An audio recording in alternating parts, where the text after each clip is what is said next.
Thanks. You ready? Yes. Now call the meeting of Carbon County Board of Commissioners to order. Please rise for a moment of silence, prayer, and the Pledge of Allegiance. Father, bless this meeting today, all those present, as well as the lives of those we will encounter after. Ready us to make every moment count in our decisions. Thank you. Amen. I pledge allegiance to the flag of the United States of America and to the republic for which it stands, one nation, under God, indivisible, with liberty and justice for all.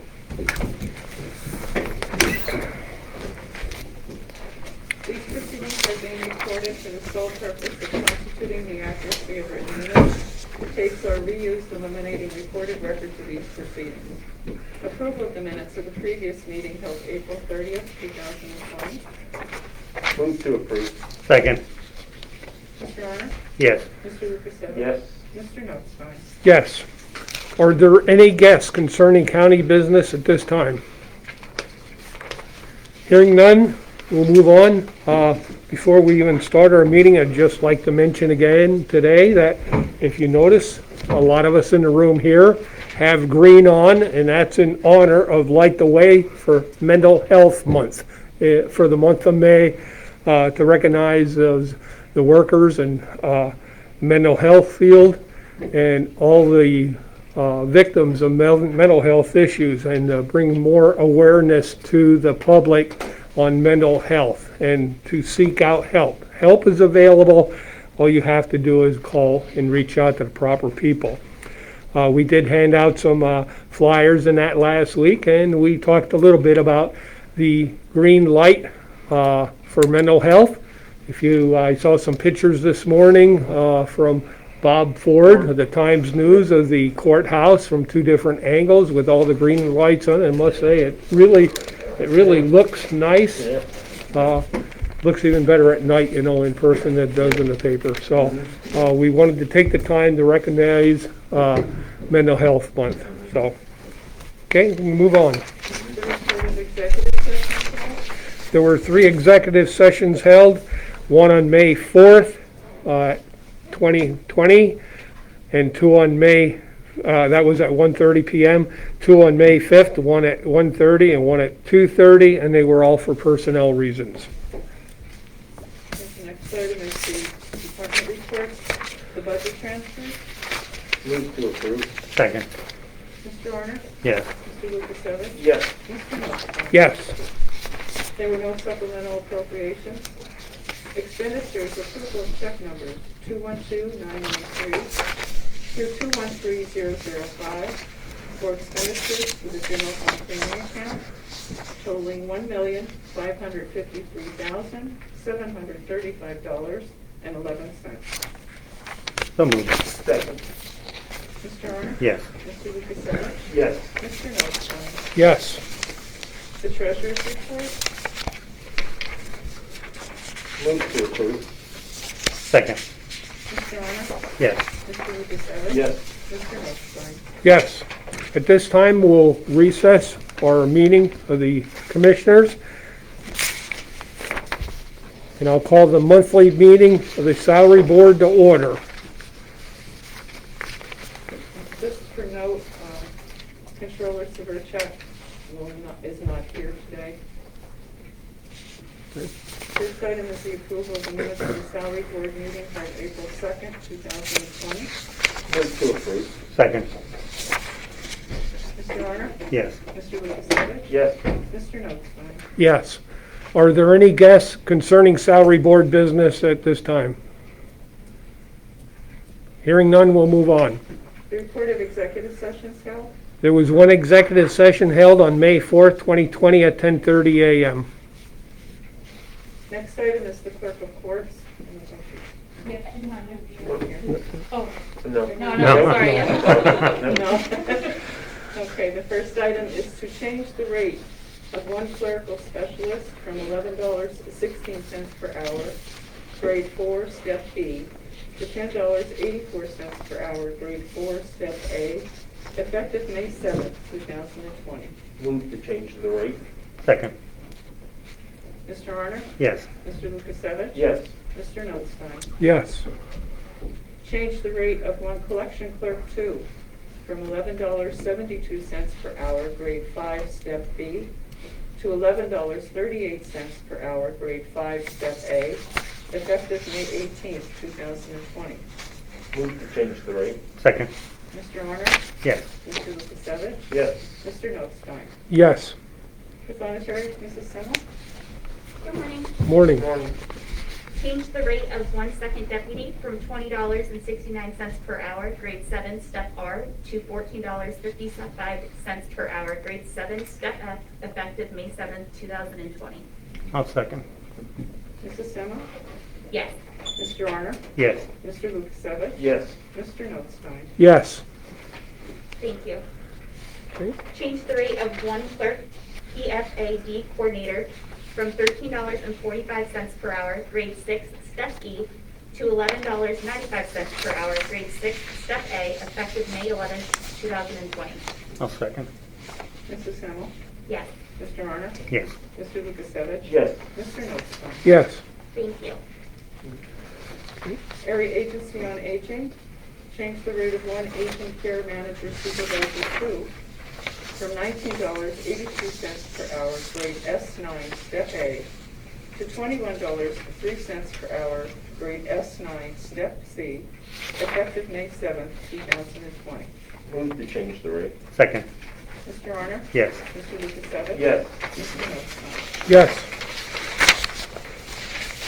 Building and grounds, change the positions of 2 summer laborers to include the statement, additional 25 cents per hour for each year of service if applicable, effective May 7th, 2020. Move to the change. Second. Mr. Honor? Yes. Mr. Lukasevich? Yes. Mr. Notstein? Yes. Children and Youth Services, change the rate of one county casework supervisor 1 from $17.98 per hour, grade S7, step A, to $18.52 per hour, grade S7, step B, effective May 7th, 2020. So moved. Second.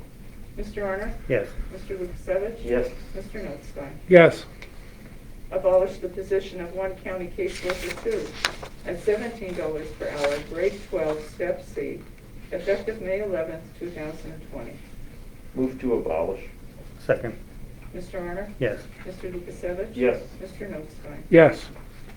Establish the position of one county caseworker 1 at $14.53 per hour, grade 10, step A, effective May 11th, 2020.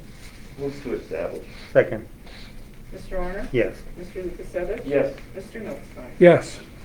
Communications Center, change the rate of one part-time dispatcher from $14.13 per hour, grade 7, step E, to $13.32 per hour, grade 7, step C, effective May 7th, 2020. So moved. Second.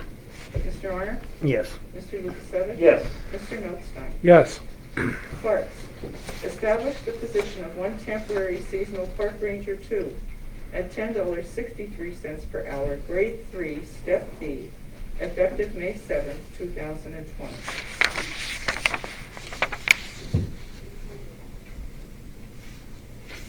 Move for the approval.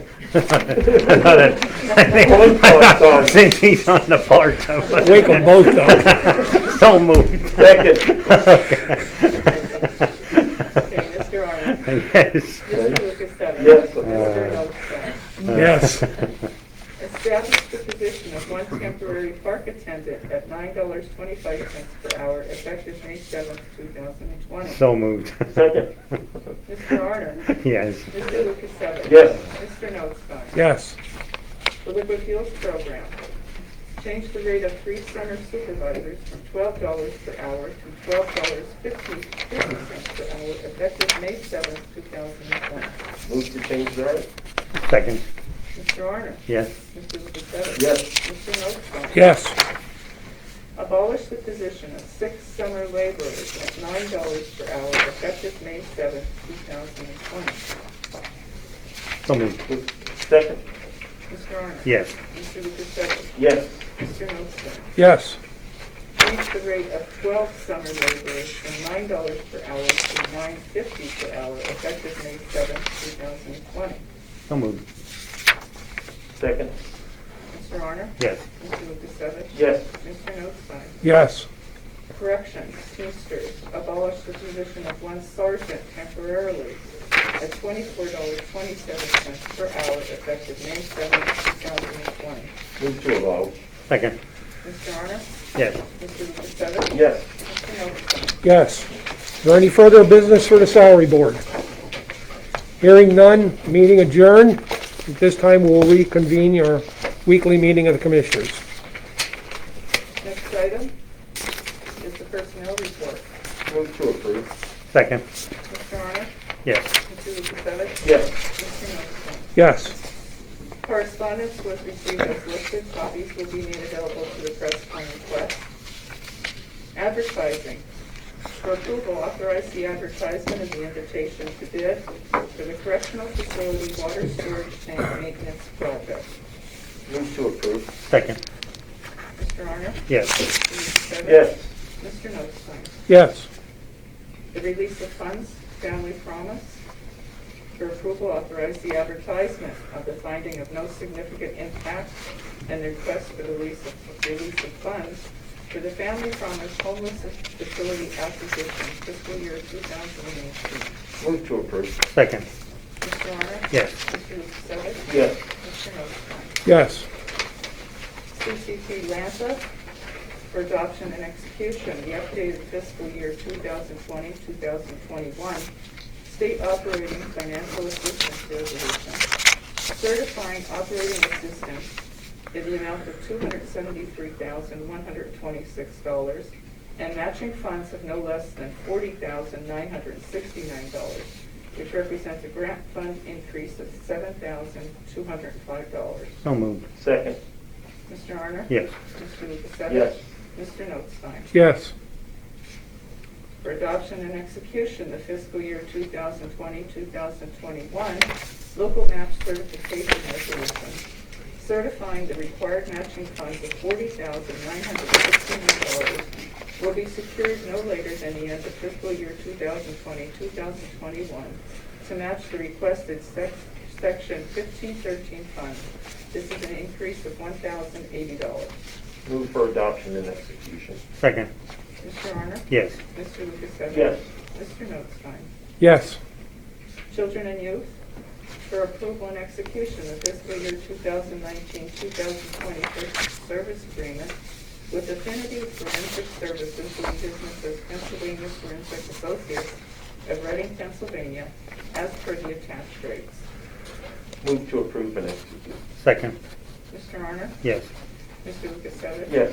Mr. Notstein? Yes. Elections, the CARES Act COVID-19 grants for approval and execution.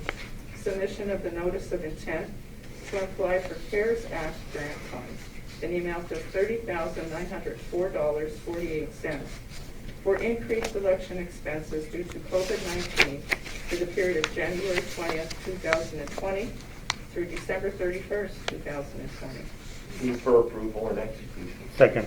Mr. Honor? Yes. Mr. Lukasevich? Yes. Mr. Notstein? Yes. Security grant funds for approval and execution. Submission of the notice of intent to apply for election security grant funds in the amount of $36,064.90 for reimbursement of costs for activities to improve the administration of elections for federal office, including to enhance election technology and make election security improvements, as authorized under Section 101, 103, and 104 of HAVA. Permissible expenditures for the period of December 21st, 2019 through December 31st, 2022. Move for approval and execution. Second. Mr. Honor? Yes. Mr. Lukasevich? Yes. Mr. Notstein? Yes.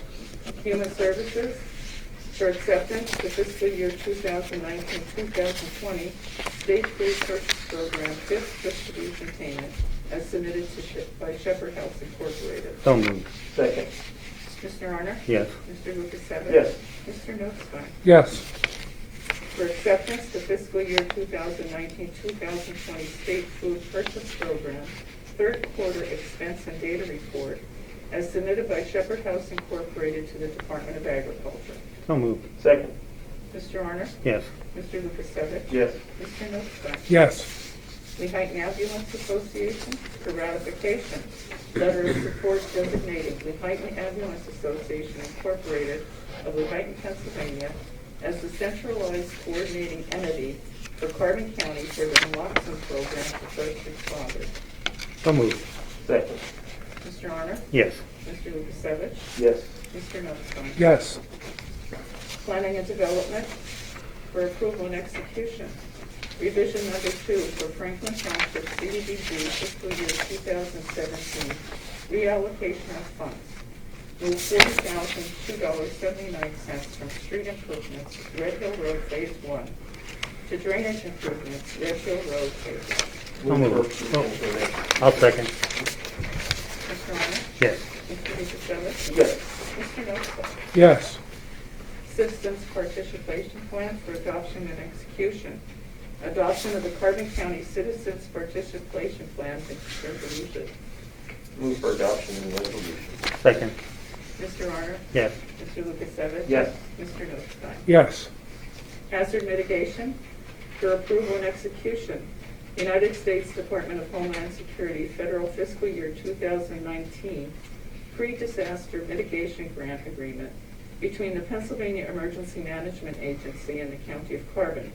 The grant is effective October 31st, 2018 through April 1st, 2022 in the amount of $45,000 to update the Carbon County Hazard Mitigation Plan. The counter share is $15,000, matching in-kind services. So moved. Second. Mr. Honor? Yes. Mr. Lukasevich? Yes. Mr. Notstein? Yes.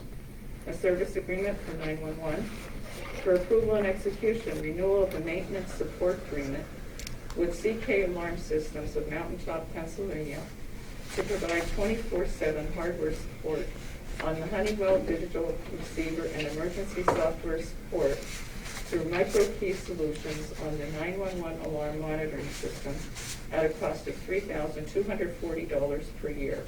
Hardware, $135 a month. Software, $135 a month. This is no increase in the contract from 2019 to 2020. Move for approval and execution. Second. Mr. Honor? Yes. Mr. Lukasevich? Yes. Mr. Notstein? Yes. Teamsters for ratification. A side agreement between the county and Teamsters Local 773 confirming hazard pay for correctional officers and sergeants. A $100 bonus will be paid to those employees who physically work 160, excuse me, that should be 160. No, it's 160. Is it 160? Sixty. Is it 160? Yeah. Oh, Yeah. Sorry about that. Physically work 160 hours or more between April 20th, 2020 and May 20th, 2020. A $50 bonus will be paid to those employees who physically work less than 160 hours but more than 80 hours for the same time period. The bonus is calculated on physical hours worked and does not include paid sick, vacation, personal time, or other paid time off. The county will review the need for hazard pay and determine if an extension is appropriate. Move to ratify. Second. Mr. Honor? Yes. Mr. Lukasevich? Yes. Mr. Notstein? Yes. Solicitor's report? Thank the Children and Youth for ratification of professional legal services agreement between the County of Carbon and Gillen Feliciano of Lehighton for services as special legal counsel. The Children and Youth Services at a rate of $65 per hour, effective May 4, 2020. Move to ratify. Second. Mr. Honor? Yes. Mr. Lukasevich? Yes. Mr. Notstein? Yes.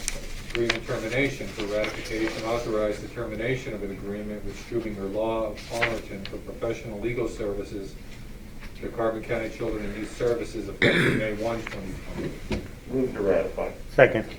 Mr. Honor? Yes. Mr. Lukasevich? Yes. Mr. Notstein? Yes. Proclamation for adoption, a proclamation designating the week of May 10th to the 16th, 2020 as Corrections Employee Week. Move to adopt. Second. Mr. Honor? Yes. Mr. Lukasevich? Yes. Mr. Notstein? Yes. Declaration of disaster emergency for approval and execution. Declaration of disaster emergency due to coronavirus disease, COVID-19, authorized 7th day of May 2020, extending for a 30-day period. So moved. Second. Mr. Honor? Yes. Mr. Lukasevich? Yes. Mr. Notstein? Yes. Elections for approval and execution. Agreement between the county and Suzette Kurtz of Lehighton to provide logistics and accuracy testing procedures for the 2020 primary election. Compensation will be $20 per hour, not to exceed 35 hours. Move to approve and execute. Second. Mr. Honor? Yes. Mr. Lukasevich? Yes. Mr. Notstein? Yes. Public Defender for approval authorization to proceed with notice of cancellation of agreements with John Pansy of Trackers Investigations and Blue Knight Detective Agency for criminal investigations with the Public Defender effective June 6, 2020. Move to approve. Second. Mr. Honor? Yes. Mr. Lukasevich? Yes. Mr. Notstein? Yes. Nothing further. Any further business? Commissioners report, Mr. Honor? I just want to follow up on maybe a couple things with what Wayne had said. But first, I'd like to start off, yesterday was National Nurses Day, so I'm extending it another day so we can announce it here. And thank all of them for risking their lives and their families' lives to help others. On to the county food distribution, I'd like to thank all the school districts and boroughs, cities throughout the county. They've been wonderful, doing robocalls, letting us use their facilities, and just coming out and playing out and handing boxes out. To the media, every day when I go out, people keep handing me articles from all the newspapers or either with what coverage of Channel 13 has been doing for us. We have the greatest advertising and we didn't have to pay for it. So I think to the girls that are doing this, you might be too young to know Jackie Gleason, but he always said, he would say to you, Alyssa, Amy, and Kelly, you're the greatest. To give a little bit of report on what they've been doing throughout the county, we had 5 trucks with 12,000 pounds of food each. Covered 5 school districts and all the boroughs and counties and townships in our county. Approximately 125 volunteers. And there were volunteers that if they volunteered in a town and we had too many, they'd go to another town. I mean, it showed the camaraderie between everybody. Now I'm sure when we get back to playing football, we're still going to have that rivalry, but everybody's been sticking together. And like I said, this week between Lehighton, Weatherly, Trescott, Beaver Meadows, we distributed 680 boxes, where normally there was only like 200 families that was serviced. And this week, Friday and Saturday, it'll be Palmerton area, Panther Valley area, and Jim Thorpe area. We're expecting to distribute 1,300 boxes. So tell everybody to come out and pick up. And one other thing, I just want to, what we're doing here at the county, we're trying to prepare when we open. So what we're doing, we're putting plexiglass up to separate the areas that are the workers from the public coming in. So we're trying to prepare that, and I have to thank Larry. They've been doing a tremendous job so far on trying to figure it out. And the only thing that really worked out over the pandemic was that we got the parking lot painted. But the downside is we weren't making any money. So I want to thank Larry and his guys, and I'll stay away from the parking. Are you going to discuss the parking space? Next Thursday. Okay. Next Thursday. Okay, all right. And that's about all I got. Thank you. By the way, when he said Larry, that's Larry Sinicola, Yes. our maintenance supervisor. Sorry about that. Mr. Lukasevich? Yeah, just 2 quick items. First and foremost, I want to thank the Times News and specifically Bob Ford for his photography and placement of those 2 photos to raise awareness of Mental Health Awareness Week. He also authorized us to use his photos that were highlighted in the Times News, to use those on our Facebook page and on our website. So thanks to Bob Ford for that, his excellent photography work. The second item I'm going to bring up myself and the Carbon County Director of Veterans Affairs are on a crusade, and that's a crusade to ensure proper U.S. flag protocol is followed. On 7 April, our governor directed that the Commonwealth flags would be lowered at Commonwealth facilities. And I know many individuals are not familiar with terminology. The Commonwealth flag is the state flag. It's not the U.S. flag. It's not our national colors. So those organizations, those industries, those school districts that have lowered your U.S. flags, your national colors to half staff, I would ask that you look at 4 U.S. Code Section 7 for clarification on Governor Wolf's order. Now, Governor Wolf unquestionably understood that and only directed the lowering of the Commonwealth flag. So I would ask a little concern and consideration for following that protocol. That's all I have. Just real quick on the flag issue here too. A lot of the veterans are not aware of the federal legislation under the U.S. Flag Code as far as saluting the flag during the national anthem for military members not in uniform are allowed to salute the flag. So little issues like that we should get out there, and I think those the veterans should be absolutely proud of what they do. And we will have a little program next week that Christine Leclerc is working on for its Armistice Day. Armed Forces Week, the next week, so we will do a little program after the meeting next week. Just a quick update on the supplies handed out from EMA. We just got this morning. Masks, there were N95 and surgical, 6,725. Gloves, 110 boxes. Isolation gowns, 3,670. Face shields, 130. Safety goggles, 18. Tyvek suits, 86. Hand sanitizer, 562. Gallons of disinfectant, 52. And sadly, the body bags, 24. We are up to 16, but I did see on Facebook last night from a person that said her mother passed away yesterday in one of the nursing homes. I don't know which one.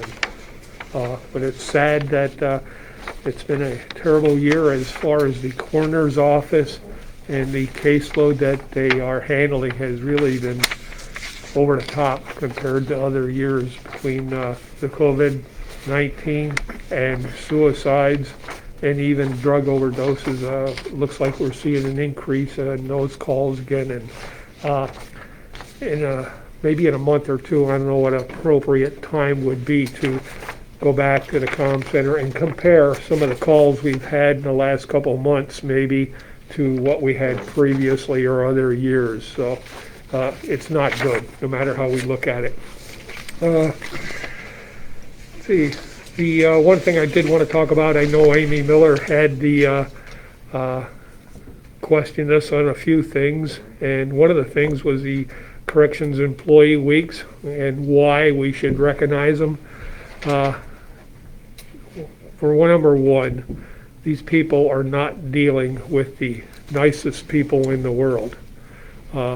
Rowdy, it's a dangerous job. I think our insurance rates are extreme higher because of the injuries they suffer when they get into the scuffles with the inmates. They have feces and urine thrown on them.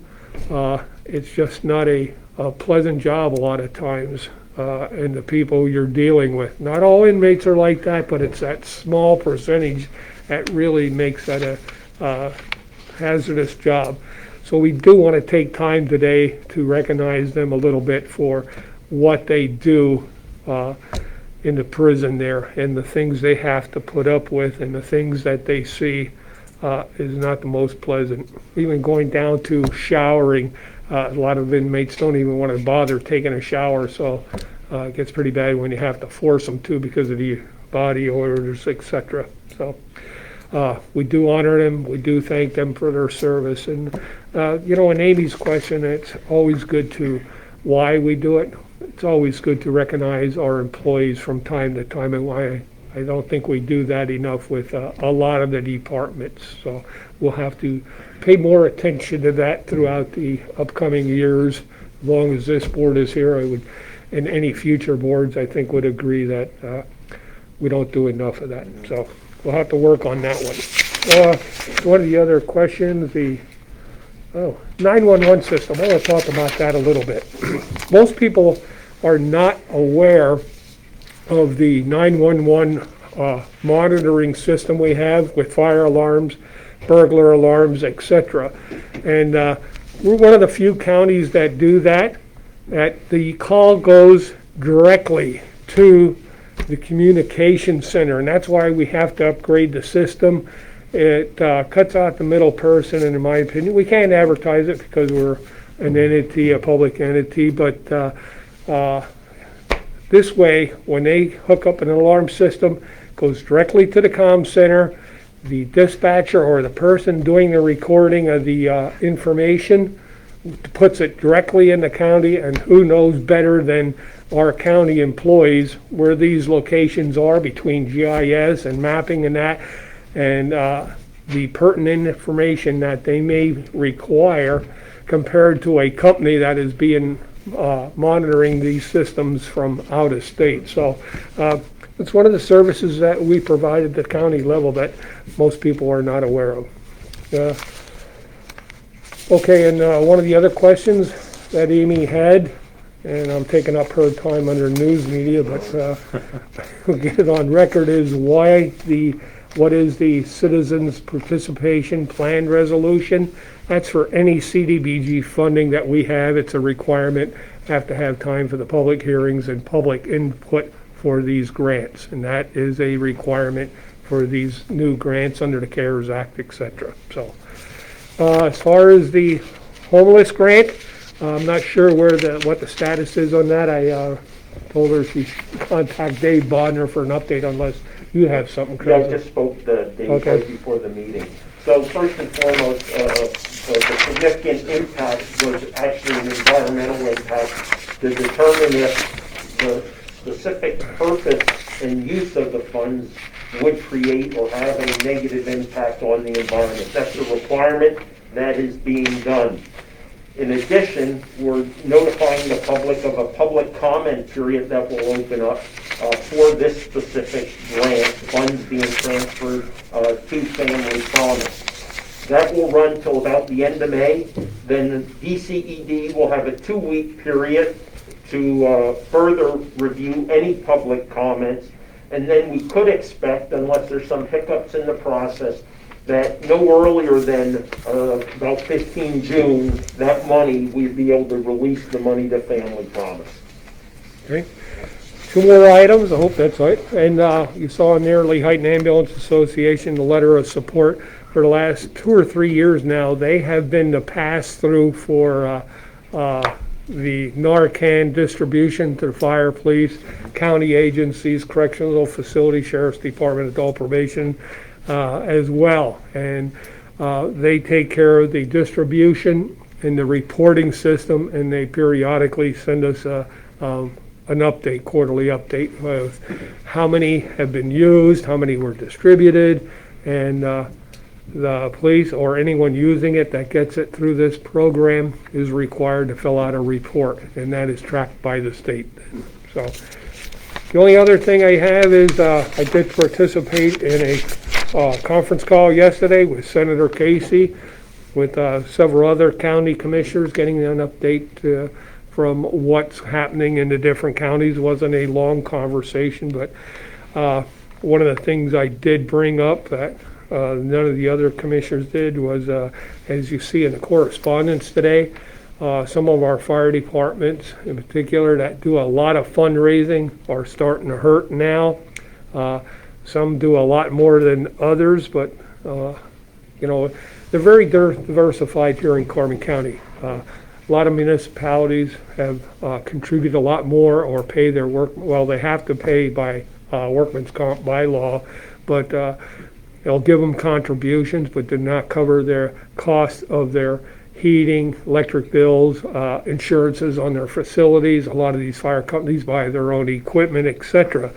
And when you're paying all these bills, your phone bills, et cetera, it gets very expensive. And without these fundraising events over the last 4 to 6 weeks or so, these municipalities or volunteer fire companies are starting to suffer financially. So anytime you can support them, I'd appreciate it, but we did discuss the EMS shortage of volunteers, et cetera. And these guys are, when I talk about that, it irritates me that they have to go out and raise funds and do the training because it takes up so much of that time, their time away from their families. It's good when they do have family members involved with them, but it's one of the main reasons we do not have a lot of volunteers in areas because of the requirement, or I should say in requirement in a lot of departments to be able to function, they have to do the fundraising.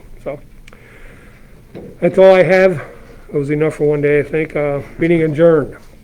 At this time, Lisa, from where you're at, if you would call the special meeting of the election board to order. Good morning. Good morning. Do you guys have any questions or guests that sent me emails? Oh, sorry, guess we have no minutes. Use my agenda here. Okay. Any guests concerning salary board? Special meeting, I don't think we need it, but Election board. election board. Get my meetings mixed up. Okay.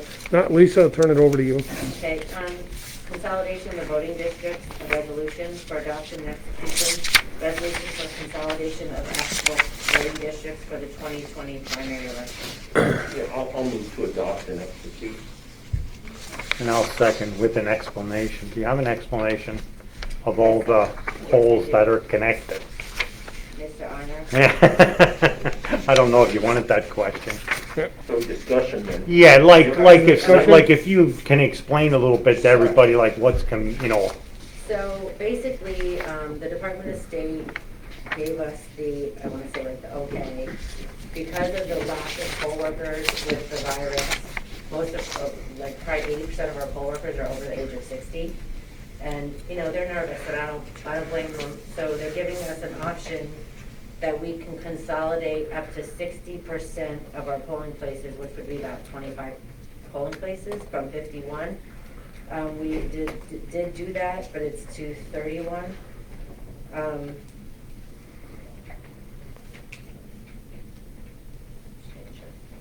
So we are adopting a resolution to make those changes known to the public. We'll also be posting on the doors of all the polling places that are changing, moving, etc. If you guys want to elaborate, that's the bottom line is we don't have enough poll workers. So if we consolidate, we don't need 2 full boards. We can deal with a combination of boards as long as they're, the 2 parties, etc. But there will be 2 separate precincts Correct. in So one you of will those still go voting to polling your places. precinct, it's just maybe split in the building. We will have signs for all the new districts within the new places. There will be the sign of, what your polling place is. There will also be signs on the scanners to know where to go to scan your ballot for each one. And we made enter signs, exit signs.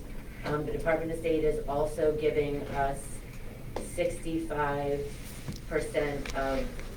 of boxes for all of our districts. So we'll have about 33 of those. Correct. They're giving out masks, gloves, hand sanitizer, wipes to wipe down pens. I believe tape is in there. If not, we will supply tape just to let people know. But most of the polling places we're trying to make a separate entrance and an exit if possible. Some of them, we're going to have to go take a look. We're slowly getting less poll workers. We had 120, now we're down to 105. And that was a significant reduction already. Yes. Right. Yeah, we normally have 260. Right, yeah. So, I'm not really I talked to most of the judges. Things keep changing, so I'm gonna wait to update them again. Nobody really seems to be worried. The only thing they ask, and they've asked me, is if voters have to wear a mask, we can't make them wear a mask, but we're telling them it's probably for the best that if they do, wear one. I know some counties are telling people to bring their own pens. They're gonna sanitize everything. I don't think it's necessary, but, you know, that's Well, don't we have to continue to use the Sharpie? correct. So you could Yeah. sign the book with your own That's what we're pen, talking about, but correct. the We're talking Sharpie will about have to the pen be you used. sign with. Right. Right. We, like I said, we're not supplying shields, the plastic shields or the plastic. I think it's a cost that if you're wearing a mask, it's kind of this, like what we're saying, so to speak. But a lot of people just were worried that if they didn't work this time, that they could ever work again. Yes, they can. Yeah. Like I said, we value our poll workers, and we're not gonna do that. But, you know, I do see that they're nervous, you know, with being, they, you know, up in age and that. Yeah. I think, Lisa, one of the great things I saw is we worked through collectively looking at additional locations to consolidate. Right. Did a great job of finding locations that actually has notably significant more square footage. So to help with the social distancing aspect, but also one of the issues we confronted in November, which was the privacy issue. So you kind of have a win-win here Right. in regards to many of the locations that we were able to find. Right. That's great. This will also help with the distribution and picking up of the equipment for our maintenance. A lot less places to go because a lot of times we have difficulty in getting a hold of the property owners or clubs or whatever they were to open up the building to drop off the equipment. And again, then when we went to pick it up, and it was always time consuming waiting for people to show up. But this should really help to eliminate some of those issues. So I sent letters out to all the polling places, ones that were affected that we won't be using till this time. I actually only heard from one. I'm not really sure. Some of those places aren't there every day, so they might not know. The only other thing I just wanted to update you is we're Question. over like 3,500 plus mail-in ballots. Okay. Did we have a motion and a second? on that? Just We do did. a vote. Did, Yeah. okay. Yes. Mr. Arner? Yes. Mr. Lukasevich? Yes. Mr. Nostine? Yes. Before we adjourn, would you want to give us a quick update on what's happening in the election office? I know we have the full-timers back full-time. We have our 2 part-timers there now that are working how many hours a week? Full-time. Full-time. 5. Plus, we have staff from our office going down to assist in all the mail-ins or the applications we're getting. You want to touch on that real quick? Yeah, so as of yesterday, every mail-in application that had been sent from February to, I want to say like Monday, Friday, Monday, are all in the mail. So the actual ballots for the Yes. mail-in request. And actually, we're getting, I mean, we probably have a box of ballots that's already returned, voted. So like, we're getting those already. Turnaround time is much quicker, not really sure why. Okay. So where are those secured? That's going to be a question. So how are those being secured, those ballots that have arrived? Well, I mean, they're kept in our office. Right now, because we're still having applications come in, we have them in, you know, boxes by order and absentees and mail-ins. And they're under lock and key? Correct. Right, and So- we do have cameras and we have security during the Exactly. day. So once we get, you know, the bulk of the mailing, you know, out, we're gonna start scanning them in that they were received. Again, we can't open anything until 7 a.m. on election day, which I believe is still as far as we know, so that's the start time. The other thing is they are actually installing, which is big, you might wanna say this too. They're putting in a mail slot in the wall next to the door of our building, right when you walk up the door. Any mail-in ballots, anything that has to do with election can go in that slot, and we will process whatever comes through, whether it's a ballot. I know that the law is that you have to put your own ballot in, we make sure it's you. Under the circumstances, we can't do that, but we still verify the signature that it is the person that signed the ballot that matches the signature in our system. So, I mean, we haven't had any issues, you know, people are still dropping them off by hand. I tell them they have to, you know, go call ahead, they have to knock on the door, they'll bring it in, but then I'm just going out to make sure. I hope that helps. because they can drop it off anytime. It should probably be done by the time I get back, Okay. but they were working on it now. Okay, And as I said, Lisa, if you could get us a picture of that, we'll Yeah. get that on Facebook, Yeah. of course, with a copy of the Yeah. resolution, Right. and get it on our website. The only thing, I just want to let people know, and we're not sure, we're waiting for guidance, but people are requesting ballots, getting ballots, and then calling and saying, I want to change my party. It's a lot. So I'm not sure, I mean, we were told that if they want to change their party, we delete the ballot. I'm not sure where we're going with that. A lot of us have called in because it's really monotonous trying to, it's not just, you just don't change it. You have to cancel the label, cancel the ballot, cancel the application, it's a lot. Or they say, you know, oh, well, I don't want to do that. Again, I'm not sure where I'm headed with that, but it's just, you know, or they're registering 3 and 4 times online, they're sending 3 or 4 mail-in ballot applications online, like, we just need one. And I know it doesn't seem like a lot, but for the 100 that do a duplicate, we have to process that. Even though we have to decline it, then we have to mail out a letter, so it's a lot of extra work that, you know, if you know you're registered, just do the mail-in, or we can mail them out. We get a lot of calls, they just want them on paper. Please know, they will count. Like, people are calling, trying to say, oh, I don't want to do a mail-in, because I heard, like, they're all gonna count. There's checks and balances, everyone's vote will be recorded in the record that they voted on, you know, this election, and their votes will all be scanned on election night. Yeah, I think it's important for the public to understand, we are not discouraging any type of voting, nor are we promoting mail-in voting as the only way. We simply want you to vote.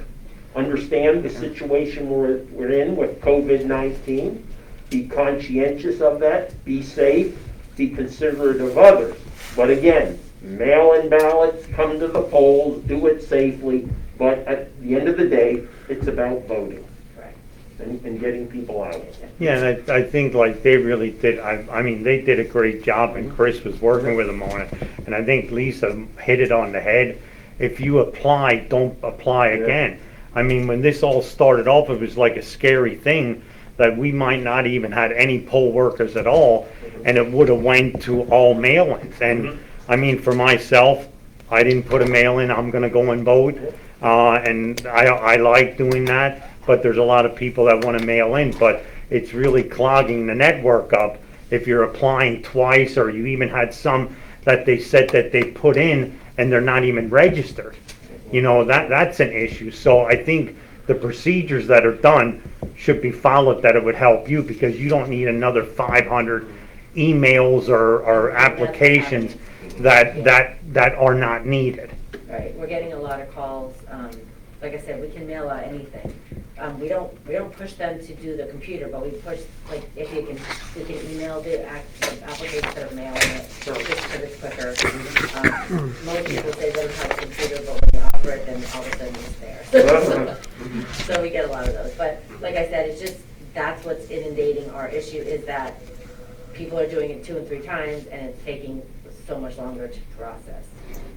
We should have all the mail-in ballots and absentees that we just received this week out in the mail today, no later than tomorrow. So, I mean, with the exception of what's coming in, we probably got like 200 at least today. I think we got 400 yesterday. okay, thank you.